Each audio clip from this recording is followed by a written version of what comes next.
First of all, this is a Kenyan context. I like for you to see the Kenyan context, which is totally different from Ugandan context. Those of you from Uganda and from other places may have a different context. Tanzania is a different context. Once you rise in the party called CCM, you are likely to be elected. But in Kenya, first of all, our democracy is such that we have no ideology-based party. And so party just comes up. Can you imagine in Kenya, you can register party this year and win an election this year for president? It's only in Kenya that can happen, right? So we have situations where we're on transit and we are situational in everything that we do. And we don't have a particular way of understanding your predicament. But secondly, and I know that you agree with me on this one, most young people are just broke. Is that true? Yes, and so they are easy to patronize, isn't it? No one can resist patronage. You're basically used to help politicians at a fee, sometimes at no fee at all. And money in Kenya is the biggest problem that the young people face. If you're asked to run for MCA, they tell you the budget for MCA is about how much? About how much? About 10 million. So you start going backwards, isn't it? You move away from that line immediately. In Kenya, there used to be in those days there used to be a voting mechanism called Mulolongo many years ago. The people came physically to vote for a leader, and there were situations when your line can be the longest line, but when the results are counted, your line was the shortest. It was manipulated that way. So Kenyan politics, mostly, there's too much manipulation around the results.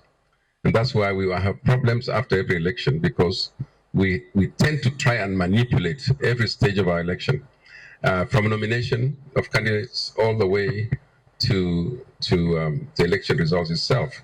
And so young people have hardly any chance of getting to those nominations, because even those are manipulated.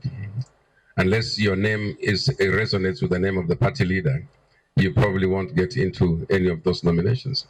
And so those are the challenges we have. First of all, we don't have money.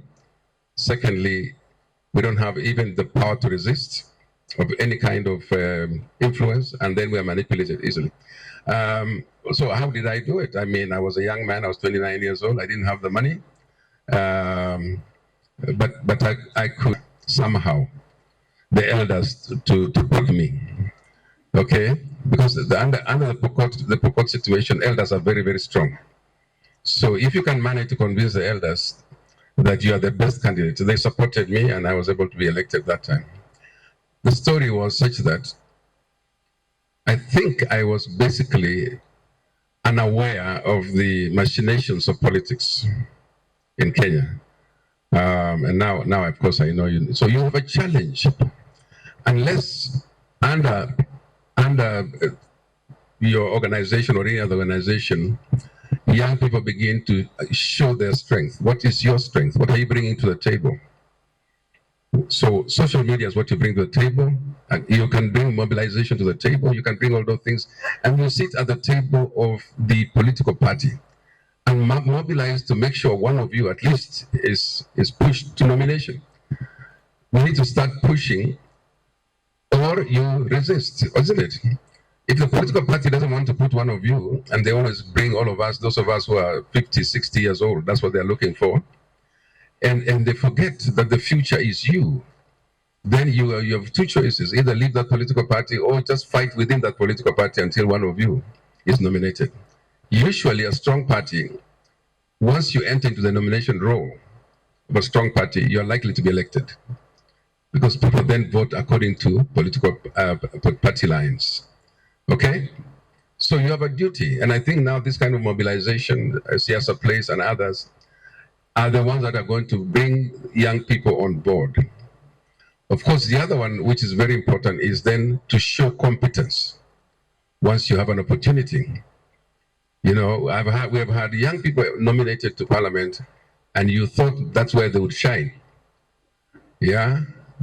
So they started shining in bling bling and cars, you know, and instead of shining where you could get advantage and remain longer in the party.